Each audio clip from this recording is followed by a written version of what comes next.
Saudara, selamat pagi. Jumpa di minggu pagi, minggu pertama di bulan Maret ini. Saya sementara berdoa supaya setiap rencana Tuhan yang besar terjadi atas saudara, terjadi atas saya. Saya hari ini bertemu dengan warga kerajaan Allah yang spesial. Kenapa dibilang spesial? Karena engkau ada di dalam hati Tuhan. Engkau dan saya ada di pikiran Tuhan. Bahkan Tuhan sementara merancangkan semua yang baik, semua yang luar biasa, semua yang dahsyat untuk engkau dan saya sepanjang bulan yang berjalan ini. Oleh karena itu pagi hari ini mari persiapkan hati saudara. Setelah kita memuji dan menyembah Tuhan, kita akan sama-sama membaca firman Tuhan. Kita akan lebih dalam dengan Tuhan di dalam firman pada pagi hari ini. Dan saya percaya saudara akan pulang dengan keadaan yang diubah oleh Tuhan sendiri. Baik kekasih Tuhan, sebelum kita mulai dengan firman Tuhan pada pagi hari ini, siapkan hati saudara dan kita berdoa. Mari kita berdoa. Bapa, kami mengucap syukur untuk pagi hari ini, kesempatan Tuhan berikan kami ada di rumah Tuhan, ataupun kami duduk di depan televisi kami untuk kami mengikuti siaran online daripada ibadah di pagi hari ini. Sekiranya Tuhan memberkati semua umat-Mu yang dengan antusias dan dengan lapar dan haus akan Tuhan, mereka mencari Engkau Tuhan. Oleh karena itu mari Bapa, berkati kami, sertai kami di dalam pemberitaan ini, sehingga setiap bagian daripada firman yang terbaik itu boleh jatuh di hati yang baik pula, sehingga boleh menimbulkan pertumbuhan yang luar biasa, boleh menyebabkan pertumbuhan yang luar biasa. Dan kami percaya tiap-tiap orang akan menerima bagian yang terbaik dari Tuhan saja. Terima kasih Bapa. Ini doa kami, ucapan syukur di dalam nama Tuhan Yesus.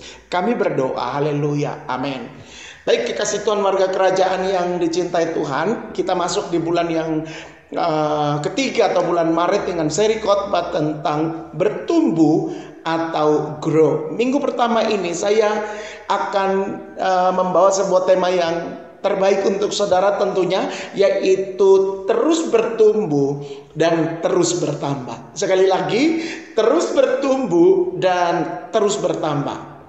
Kenapa saya pakai judul ini untuk saudara pada pagi hari ini? Sebab saya percaya saya berjumpa dengan orang-orang spesialnya Tuhan yang sementara dalam pertumbuhan, sementara mengalami yang namanya pertambahan. Oleh karena itu satu kata yang saya pakai yaitu terus, dan terus. Berapa banyak saudara yang mau terus bertumbuh? Haleluya.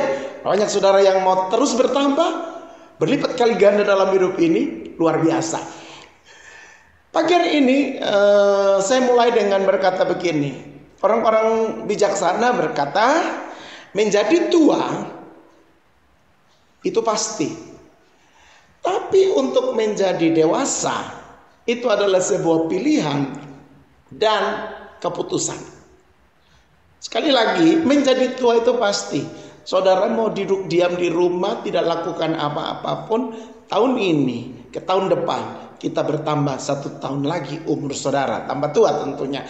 Tapi untuk jadi dewasa itu adalah sebuah pilihan untuk membangun diri kita. Dan itu keputusan kita untuk mau apa tidak menjadi dewasa di dalam hidup ini. Nah, oleh karena itu adalah bijaksana, saya bilang begitu.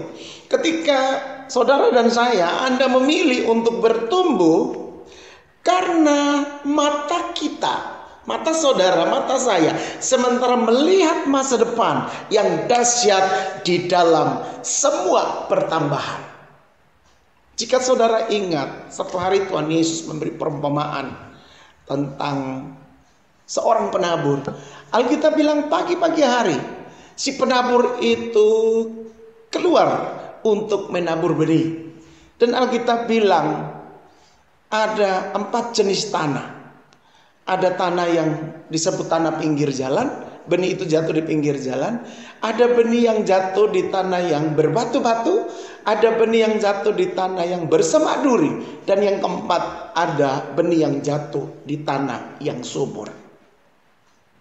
Yang mau menjadi sorotan saya pada pagi hari ini bukan pada jenis benihnya, bukan pada jenis tanahnya, tetapi pada sebuah pertumbuhan. Dan pertumbuhan itu akan berujung dengan Alkitab berkata, benih yang jatuh di tanah yang baik itu Dia akan menghasilkan buah 30, 60, bahkan 100 kali ganda. Ini yang saya temukan korelasi antara sebuah pertumbuhan dan sebuah pertambahan. Di mana kalau kita bertumbuh dengan baik seperti benih yang jatuh di tanah yang subur, maka pasti kamu akan mengalami pertambahan di kemudian hari. Ketika benih saudara itu ditanam di tanah yang baik, Alkitab bilang benih itu akan mengalami pertumbuhan. Dan di dalam pertumbuhan itu, ujungnya adalah saudara dan saya menikmati yang namanya pertambahan. Berapa banyak saudara mau mengalami pertambahan dalam hidup ini? Pastikan engkau mengalami pertumbuhan. Jika engkau bertumbuh, pasti akan terjadi yang namanya pertambahan. Nah, kekasih Tuhan sekalian, oleh karena itu bikin keputusan dalam hidup saudara, bikin keputusan dalam langkah kita supaya kita tidak cuma menjadi tua secara usia, tetapi kita menjadi dewasa secara karakter, di mana karakter itulah yang akan membuat saudara ada di level yang terbaik. Saya berdoa pagi hari ini supaya setiap orang boleh menangkap firman Tuhan yang akan saya sampaikan ini, supaya betul-betul kita boleh melihat bahwa Tuhan melakukan sesuatu yang baik bagi saudara dan juga yang baik bagi saya. Oke, pagi hari ini perhatikan, saya mulai dengan berkata apa sih yang dimaksudkan dengan bertumbuh sehingga kita bisa bertambah? Apa yang dimaksudkan dengan grow sehingga kita mengalami multiplication dalam hidup ini? Perhatikan baik-baik, saya mulai dengan Kamus Besar Bahasa Indonesia yang berkata bahwa bertumbuh atau grow itu adalah timbul, hidup, dan bertambah besar atau sempurna. Kemudian Kamus Besar Bahasa Indonesia juga berkata bahwa grow atau bertumbuh itu adalah dia sementara mengalami perkembangan atau sementara berkembang.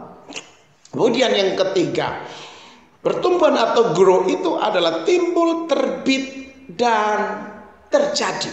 Jadi dari tiga pengertian ini Kamus Besar Bahasa Indonesia coba menunjukkan kepada kita bahwa bertumbuh atau grow itu adalah sesuatu yang tidak ada di tempat yang statis, tapi dia mengalami peningkatan, dia mengalami pembesaran, dia mengalami perkembangan. Itulah yang dimaksudkan dengan bertumbuh atau grow menurut Kamus Besar Bahasa Indonesia.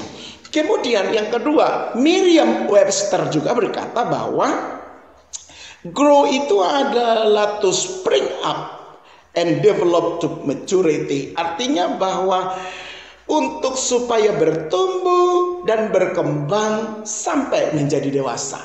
Bertumbuh, berkembang sampai menjadi dewasa. Biasanya kedewasaan itu ditandai dengan ada buah yang dihasilkan di sana. Kemudian Merriam-Webster juga berkata bahwa grow itu adalah increase atau expand. Jadi meningkat ataupun berkembang. Dan pengertian yang ketiga dari Merriam-Webster, dia katakan develop from a parent source. Jadi ada orang tua yang menjadi sumber, dan dari sumber itu berkembang banyak hal. Nah, dari tiga pengertian, baik itu Kamus Besar Bahasa Indonesia, baik itu Merriam-Webster Dictionary, bersama-sama memberikan sebuah gambaran bahwa pertumbuhan itu adalah sebuah perubahan. Pertumbuhan itu adalah sebuah perpindahan, sebuah keadaan di mana tidak seperti yang kemarin. Hari ini berubah, bahkan besok akan menjadi lebih berubah lagi. Oleh karena itu, pengertian yang paling sederhana daripada bertumbuh atau grow ini memiliki arti begini. Artinya bertumbuh, berkembang, dan meningkat menjadi dewasa. Sehingga saya mau bilang, jika kita mau mengalami yang namanya bertumbuh, saudara harus mau mempersiapkan diri dan benar-benar masuk di dalam proses untuk kita bertumbuh dari satu step ke step berikutnya. Berapa banyak saudara yang tahu bahwa Tuhan lagi bikin saudara bertumbuh dari satu bagian ke bagian berikutnya. Kalau tadi kita sudah melihat pandangan dari Kamus Besar Bahasa Indonesia, dari Merriam-Webster, maka saya harus melihat dari apa kata Alkitab tentang pertumbuhan bagi saudara dan juga bagi saya. Perhatikan Efesus 4, 13, 14, 15. Ayat-ayat ini akan menjadi referensi bagi saudara melihat apa kata Alkitab tentang sebuah pertumbuhan. Ayat 13 dia berkata, sampai kita semua telah mencapai kesatuan iman dan pengetahuan yang benar tentang anak Allah. Ada sebuah pencapaian di dalam pertumbuhan kerohanian saudara, yaitu kesatuan iman dan pengetahuan yang benar tentang anak Allah. Setuju, katakan amin. Kedewasaan penuh dan tingkat pertumbuhan yang sesuai dengan kepenuhan Kristus. Kedewasaan penuh dan tingkat pertumbuhan yang sesuai dengan kepenuhan Kristus. Itu perkataan dari Rasul Paulus kepada jemaat di Efesus. Perhatikan lagi ayat yang ke-14 dan yang ke-15. Sehingga kita bukan lagi anak-anak yang diombang-ambingkan oleh rupa-rupa angin pengajaran, oleh permainan palsu manusia di dalam kelicikan mereka yang menyesatkan, tetapi dengan teguh berpegang kepada kebenaran di dalam kasih, kita bertumbuh di dalam segala hal ke arah Dia, Kristus yang adalah kepala. Jadi dari Efesus pasal 4 ayat 13, 14 dan 15 ini, saya ambil ini menjadi perkataan Alkitab atau perkataan firman Tuhan yang memberikan rujukan kepada saudara dan saya tentang makna dari sebuah pertumbuhan. Makna yang pertama, dia katakan di sini bahwa saudara dan saya itu mencapai sebuah kedewasaan penuh, tingkat pertumbuhan yang sesuai dengan kepenuhan Kristus. Jadi bertumbuh itu artinya bahwa ada sebuah perjalanan yang mesti dilewati oleh saudara dan saya, dari anak-anak kemudian mungkin menjadi remaja dan menjadi dewasa penuh. Dan bukan cuma itu aja, dia katakan di dalam tingkat pertumbuhan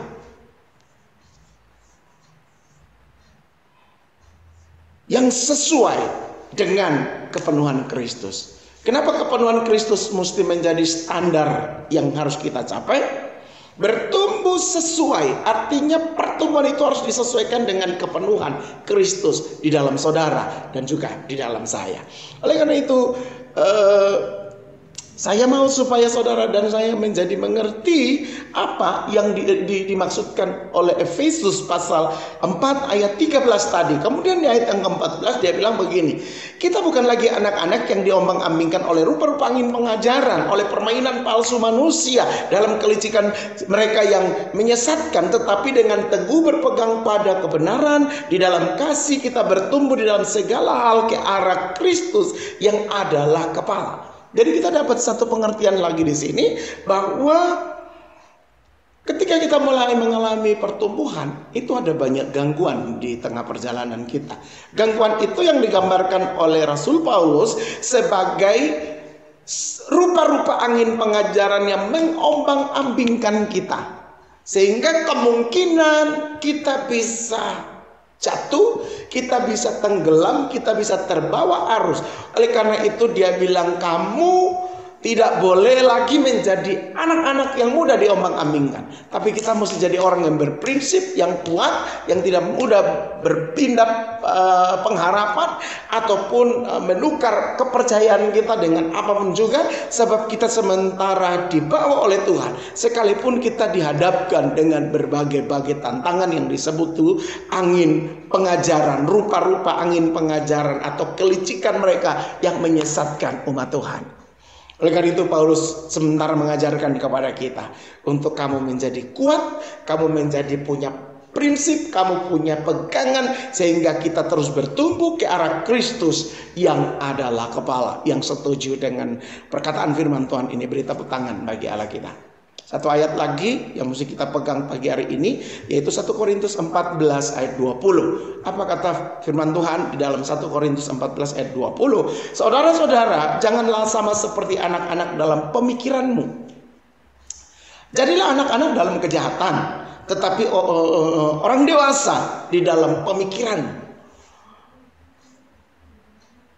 Jangan sama seperti anak-anak dalam pemikiran, Tetapi jadi anak-anak dalam kejahatan, tetapi jadi dewasa di dalam pemikiran. Jadi Paulus mengajarkan kepada orang Korintus ini, mereka lagi berbicara. Paulus lagi menjelaskan kepada mereka tentang bagaimana cara mereka mengartikan, menangkap daripada sebuah fenomena yang terjadi di gereja mula-mula, yaitu tentang bahasa roh. Paulus bilang, kamu tidak boleh seperti anak-anak, kamu mesti dewasa dalam pemikiran. Jadi memandang sesuatu itu bukan dengan cara kekanak-kanakan, tapi kita memandang sesuatu persoalan itu sebagai seorang dewasa yang bisa mendapatkan solusi atau memberikan jalan keluar kepada siapapun yang membutuhkannya. Nah, oleh karena itu dari dua ayat ini, baik itu dari Efesus pasal 4 ataupun 1 Korintus 14, kita temukan bahwa inilah yang Tuhan mau, tentang bertumbuh dan menjadi dewasa, berubah, meninggalkan kekanak-kanakan dan bertindak menjadi dewasa. Nah, untuk meninggalkan kekanak-kanakan kita dan menjadi dewasa, ini yang tadi saya bilang, terus bertumbuh dan terus bertambah. Setuju? Katakan amin. Ini yang saya bilang, jangan berhenti bertumbuh dan jangan berhenti bertambah. Tuhan akan menambahkan segala sesuatu untuk saudara dan juga untuk saya. Nah, kekasih Tuhan, warga kerajaan yang saya cintai, umumnya saya mau bilang begini, seseorang itu dianggap sudah dewasa ketika dia mulai bertumbuh dari anak-anak hingga menginjak usia 17 hingga 21 tahun lah, kira-kira seperti itu. Nah, bagaimana dengan orang yang sudah menjadi Kristen selama 17 atau sampai 21 tahun misalnya? Dapatkah ia langsung dianggap sudah dewasa rohani? Jawabannya belum tentu. Mengukur kedewasaan fisik lebih mudah ketimbang kita mengukur kedewasaan rohani seseorang. Dari usia, dari bentuk tubuh, dari cara berbicara saja mungkin kita bisa menilai kedewasaan seseorang. Tetapi cara-cara seperti itu tidak berlaku untuk kita menilai kedewasaan rohani seseorang. Kenapa demikian? Karena kedewasaan rohani itu tidak diukur dari berapa lama seseorang itu menjadi Kristen. Tidak juga diukur dari kefasihannya dia dalam berdoa panjang-panjang misalnya, atau tinggi jabatannya di dalam gereja, kesibukannya dalam mengikuti kegiatan pelayanan. Itu tidak menjadi ukuran orang itu bisa disebut dewasa secara rohani atau dia mengalami pertumbuhan. Tetapi diukur dari, catat baik-baik ini, diukur dari apa? Diukur dari kedekatan orang tersebut dengan Tuhan dan bagaimana dia menghasilkan buah-buah dalam kehidupannya. Itu yang paling penting. Jadi dua hal ini yang menjadi tolok ukur adalah, saya mau bilang, pertama, kedekatan orang tersebut dengan Tuhan dan bagaimana dia menghasilkan buah dalam kehidupannya atau dari kehidupannya. Matius 7 ayat 20 berkata bahwa jadi dari buahnya lah kamu mengenal mereka. Yesus bilang dalam Matius 7 ayat 20, dari buahnya lah kamu akan mengenal mereka. Buah apa ini? Buah kehidupan, buah karakter, buah kedewasaan, buah hasil kita mengalami pertumbuhan. Itu yang akan membuat kita dikenal, membuat saudara dikenal, membuat banyak orang dikenal sama Tuhan. Oleh karena itu pagi hari ini perhatikan bahwa kedewasaan rohani tidak bisa kita mengukur seperti kita melihat seseorang yang dewasa secara fisik, tubuhnya, kemudian dari usianya, cara bicaranya, kita bisa melihat dia dewasa. Tetapi kedewasaan secara fisik.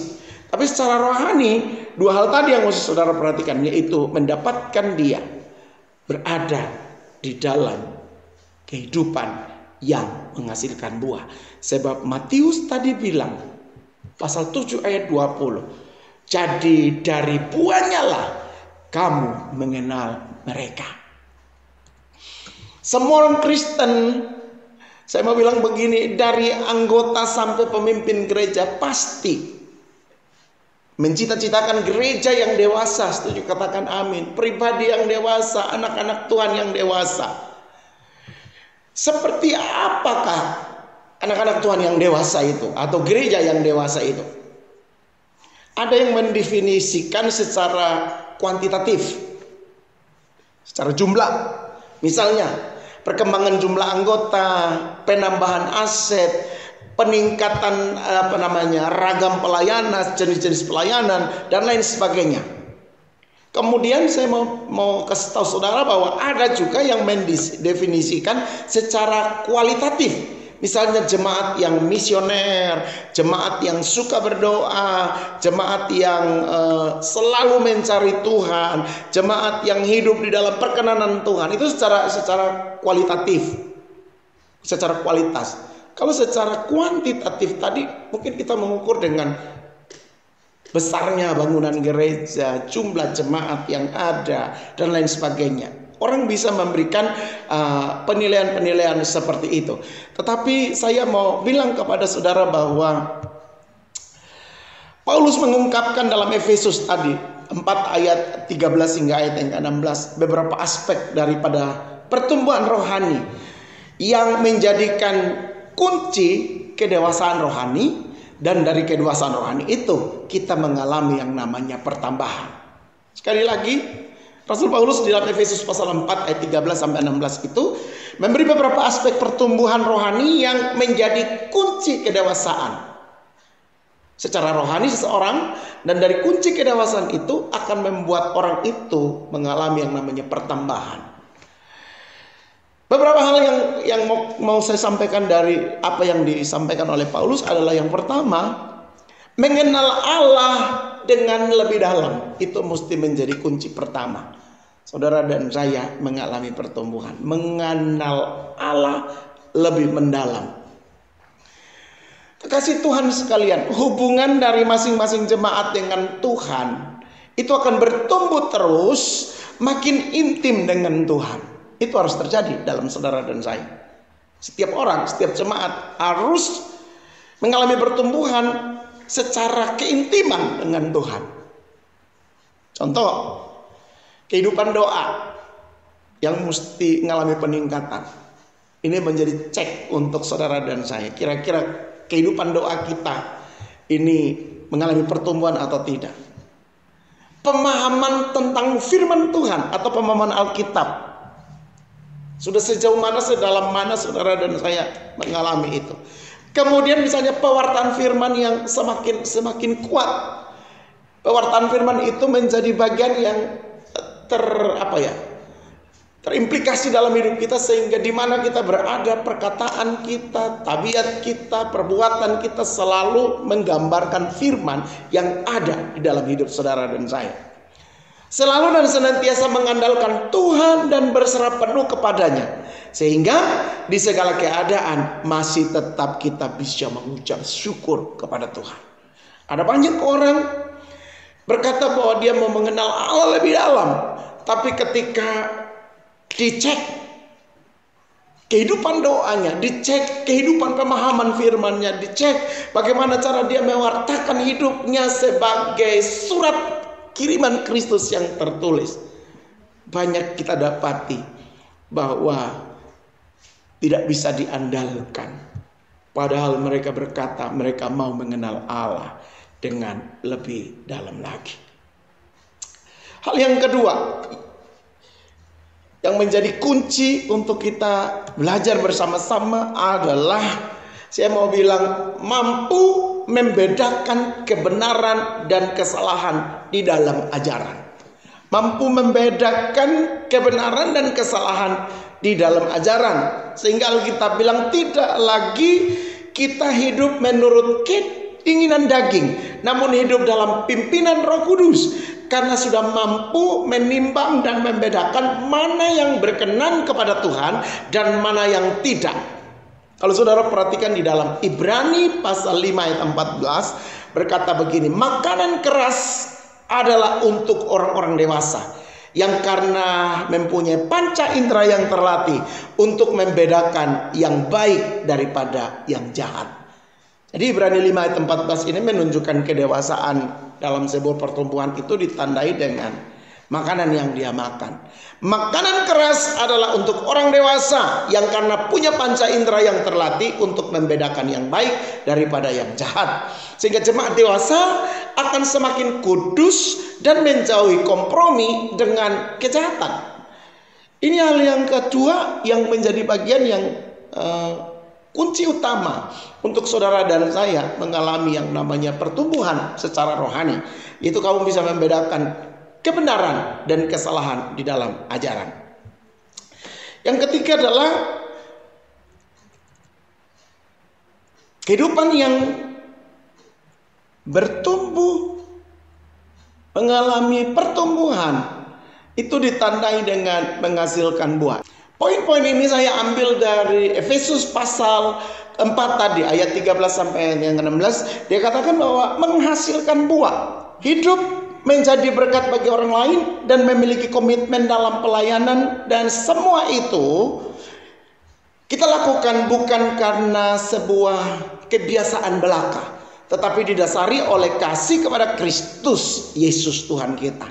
Oleh karena itu, saya mau bilang begini, pelayanan yang menghasilkan buah itu adalah kehidupan kita yang bisa dinikmati oleh Tuhan sebagai pemilik kehidupan. Kemudian kehidupan kita bisa menjadi berkat bagi orang lain. Saudara ingat di dalam Yeskiel 42, dia katakan buahnya dari pohon yang tumbuh di tepi sungai yang mendapatkan air dari bait Allah. Buahnya itu menjadi makanan dan daunnya menjadi obat. Artinya ada sebuah hal yang keluar dari kehidupan saudara dan saya untuk menyembuhkan banyak orang, menjadi jawaban atas apa yang ada di dunia ini. Bagi banyak orang, bagi saudara kita, bagi keluarga kita, bagi orang-orang yang saudara kenal di sekitar kita.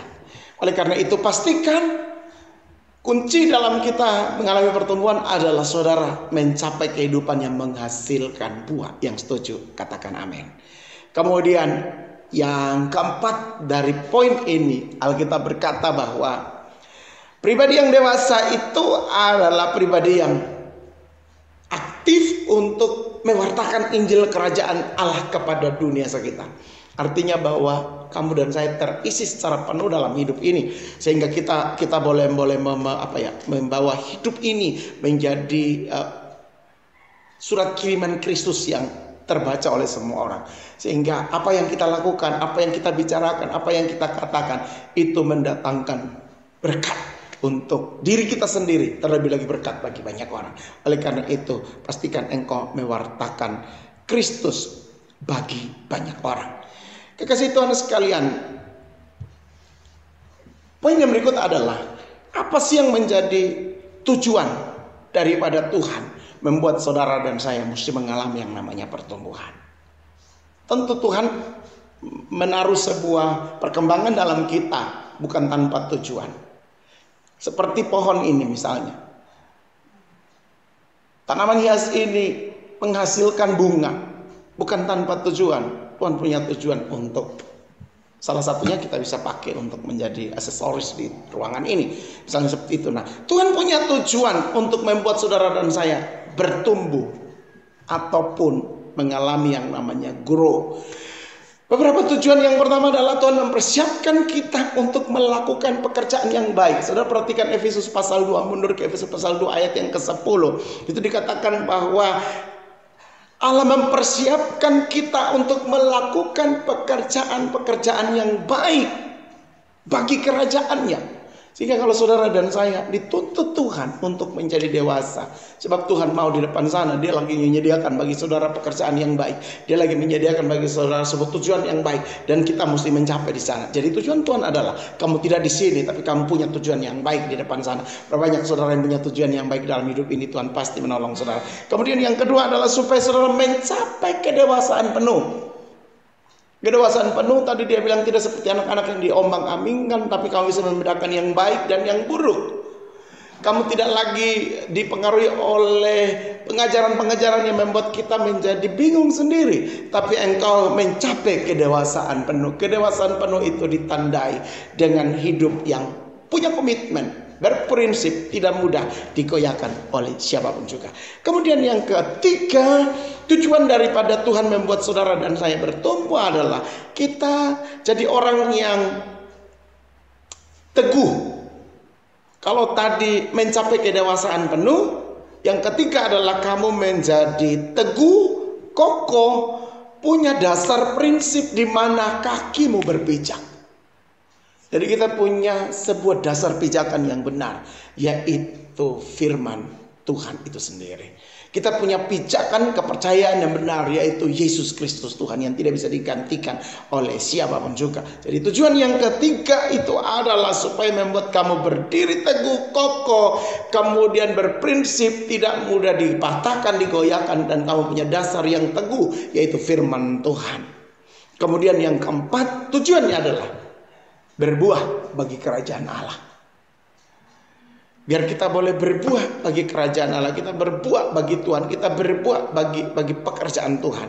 Dan disitulah kita boleh menjadikan kehidupan ini hidup yang sungguh-sungguh bermanfaat bagi kerajaan Allah. Kalau tadi kita sudah melihat kunci, kita sudah melihat tujuan, sekarang kita akan melihat apa yang diperlukan oleh saudara dan saya untuk kita terus bertumbuh menjadi dewasa, kemudian mengalami yang namanya pertambahan. Yang diperlukan untuk sebuah pertumbuhan itu ada 3 hal. Yang pertama itu adalah komitmen. Komitmen adalah sebuah keputusan pribadi kita untuk berkata kepada diri kita sendiri bahwa aku mau untuk mengerjakan sesuatu supaya aku mengalami pertumbuhan. Komitmen itu adalah sebuah keputusan janji pribadi kita untuk kita mau masuk di dalam sebuah proses yang dalam, sebuah proses yang panjang, mungkin sebuah proses yang benar-benar matang, supaya nanti di ujung sana kita menjadi pribadi yang siap dipakai oleh Tuhan. Kemudian cara yang kedua yang diperlukan untuk kita terus berkembang dan bertumbuh itu adalah kamu terus belajar. Sepanjang kita hidup kita akan terus belajar tentang kehidupan, belajar tentang Tuhan, belajar tentang lingkungan, belajar tentang everyone. Engkau dan saya belajar tentang semuanya. Dan saya percaya ketika kita terus belajar, kita masih punya sebuah keinginan untuk terus bertumbuh di dalam Tuhan, berubah terus di dalam Tuhan. Kemudian yang ketiga adalah siapkan diri saudara untuk masuk di dalam perubahan demi perubahan. Dari perubahan satu ke perubahan kedua, dari perubahan kedua ke perubahan ketiga, dan seterusnya. Oleh karena itu perhatikan baik-baik. 3 hal ini menjadi hal yang diperlukan di dalam sebuah pertumbuhan, yaitu komitmen, belajar terus tanpa batas, dan jangan pernah takut untuk berubah di dalam hidup saudara. Tiap-tiap hari, tiap-tiap saat, engkau pasti akan mengalami perubahan di dalam hidup ini. Bapak, Ibu yang dikasihi oleh Tuhan Yesus Kristus, tidak ada cara lain yang bisa kita dapat di dalam hidup ini untuk membangun kehidupan yang terus bertumbuh. Selain engkau ada dengan Tuhan, engkau berjalan dengan Tuhan, engkau mengandalkan Tuhan di dalam hidup ini, sehingga engkau selalu mengalami yang namanya keberuntungan di dalam hidup ini. Alkitab tadi berkata bahwa orang yang bertumbuh, Matius berkata bahwa perumpamaan tentang seorang penabur. Alkitab bilang si penabur ini tentu dia tidak mau membuang-buang tenaga, waktu, modal benihnya itu terbuang dengan sia-sia.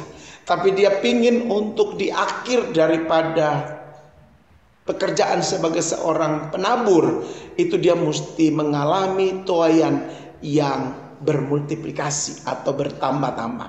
Nah, saya tadi banyak bicara untuk saudara tentang bagaimana caranya bertumbuh, apa-apa yang diperlukan untuk sebuah pertumbuhan. Dan di ujung daripada semuanya, orang yang bertumbuh, orang yang mengalami grow, itu pasti beruntung. Setuju, katakan amin. Pasti dia akan menikmati sesuatu yang berfaedah dalam hidup ini. Dan keuntungan itu adalah engkau akan bertambah-tambah di dalam semua hal. Kembali ke apa yang dikatakan oleh Matius tentang seorang penabur tadi. Alkitab berkata bahwa dia menabur benih. Memang ada yang jatuh di pinggir jalan, ada yang jatuh di tanah berbatu-batu, ada yang jatuh di tanah yang bersemak duri. Tetapi jangan lupa ada benih yang jatuh di tanah yang baik. Dan tanah baik itu adalah, saya percaya saudara dan saya, gereja Tuhan.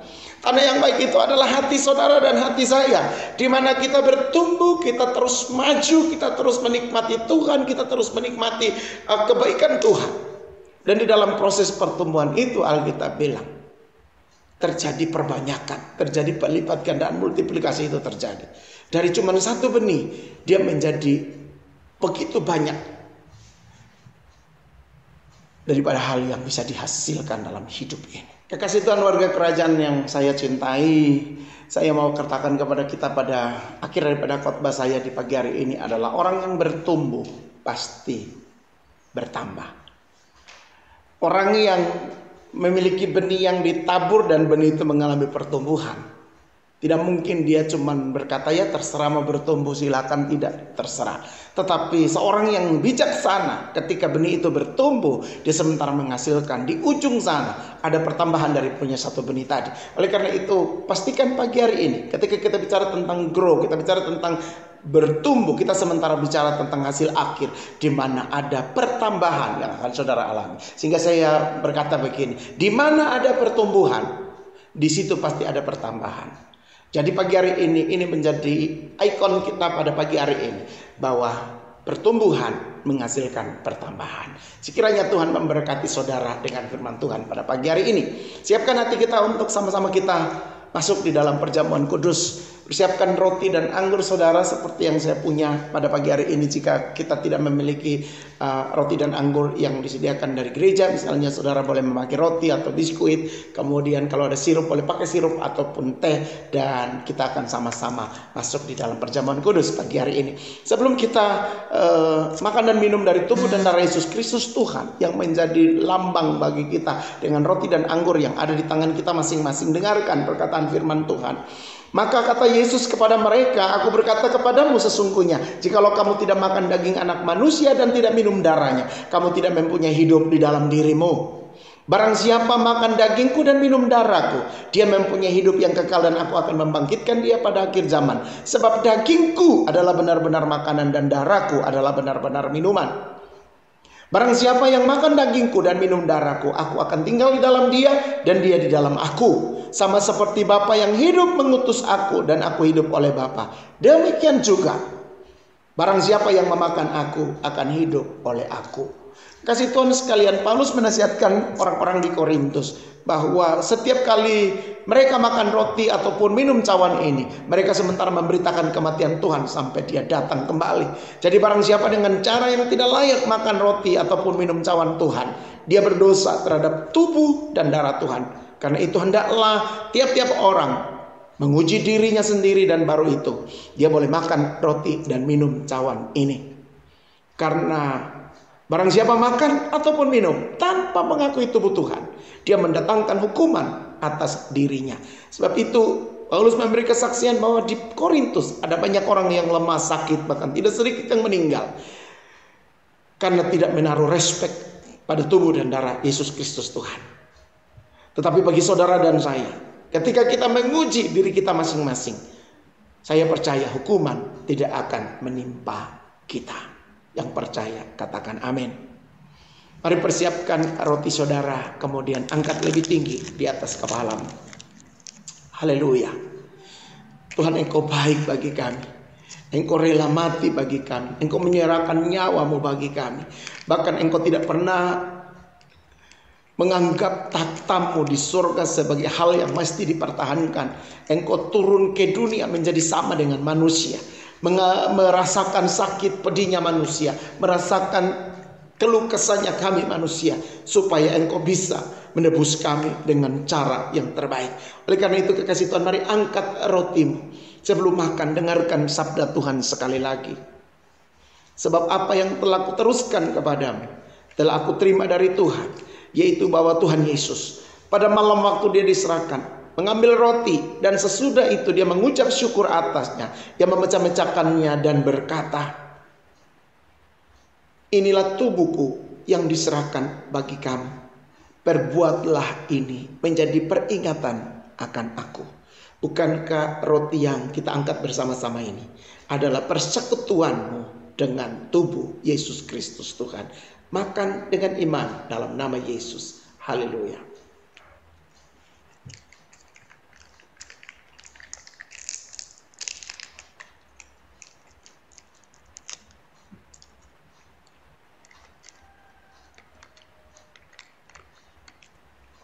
Persiapkan cawan saudara, angkat lebih tinggi, dan sebelum minum dengarkan sabda Tuhan sekali lagi. Demikian juga Yesus mengambil cawan sesudah makan, lalu dia berkata, Cawan ini adalah perjanjian baru yang dimeteraikan oleh darahku.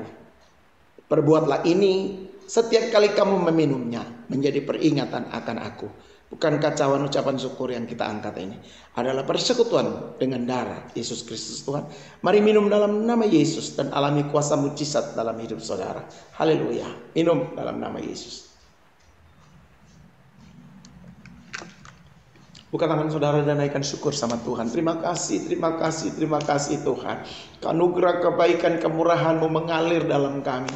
Di minggu pertama bulan Maret, awal kami masuk bulan ini, kami memulai dengan berkomitmen pada Tuhan. Bahwa kami percaya Engkau Allah Yesus Kristus Tuhan yang mati di atas kayu salib, yang mencurahkan darah-Mu, yang membuat tubuh-Mu dibiarkan terpecah-pecah, supaya kami yang bersekutu dengan tubuh dan darah-Mu mengalami mujizat, mengalami kuasa, mengalami pertolongan. Dan aku berdoa siang hari ini, pagi hari ini, Tuhan memberkati semua jemaat yang lagi dalam pergumulan, yang dalam proses pertumbuhan yang dahsyat bersama dengan Tuhan. Biar firman Tuhan yang menjadi acuan bagi mereka, menjadi pegangan, menjadi kekuatan, hingga mereka terus melangkah maju, sehingga mereka boleh bertambah-tambah di dalam Tuhan. Dan pagi ini tidak ada yang bisa menghalangi tangan Tuhan untuk turun dan memberkati seluruh jemaat di rumah-rumah yang ada di tempat ibadah, diberkati dalam nama Yesus. Dan aku tahu ketika Tuhan memberkati, kami mengerti bahwa itu semua datang dan berasal daripada Engkau sendiri. Bapak, terima kasih, berkati gereja-Mu, berkati negeri ini, berkati tempat di mana kami tinggal dan kami berada. Kami berdoa untuk situasi dunia yang hari-hari ini masih dirundung oleh pandemi COVID-19. Aku berdoa di dalam nama Tuhan Yesus, pemulihan Tuhan terjadi, kesembuhan atas dunia terjadi, kesembuhan atas Indonesia terjadi, kesembuhan atas NTT terjadi, bahkan kesembuhan bagi Ruteng terjadi. Tuhan memberkati negeri kami, Tuhan memberkati umat-Mu, Tuhan memberkati semua hamba-hamba Tuhan yang lagi berdiri bagi Tuhan di pagi ini, berbicara atas nama Tuhan bagi umat-Mu, di mana penyampaian firman Tuhan menjadi bekal untuk umat Tuhan tetap melangkah dengan kepastian hanya di dalam Tuhan Yesus. Terima kasih untuk pagi hari ini. Tuhan memberkati kami semua, Tuhan melingkupi kami semua, Tuhan membuat kami diberkati melimpah-limpah sepanjang bulan yang berjalan ini. Umat Tuhan, angkat kedua tanganmu pagi ini, dan kita akan segera selesai dengan ibadah ini. Dan pulanglah, kembalilah dalam hidupmu, dalam rumah tangga ataupun pekerjaanmu, dengan menerima berkat Tuhan pagi hari ini, yaitu anugerah kasih dan sayang yang berasal dari Bapa di sorga, dengan persekutuan oleh kuasa Yesus Kristus Tuhan, bahkan dengan kekuatan Roh Kudus, akan tetap menyertai, menolong, membimbing saudara dan saya, mulai pagi hari ini sampai selama-lamanya. Hari Maranatha, Tuhan datang di awan-awan untuk menjemput engkau dan saya para salehnya. Berkat terbaik ini terimalah bersama-sama hanya di dalam nama Bapa, Putra, dan Roh Kudus, dalam nama Tuhan Yesus Kristus. Haleluya. Yang percaya dan diberkati Tuhan, sama-sama kita katakan amin. Tuhan Yesus memberkati.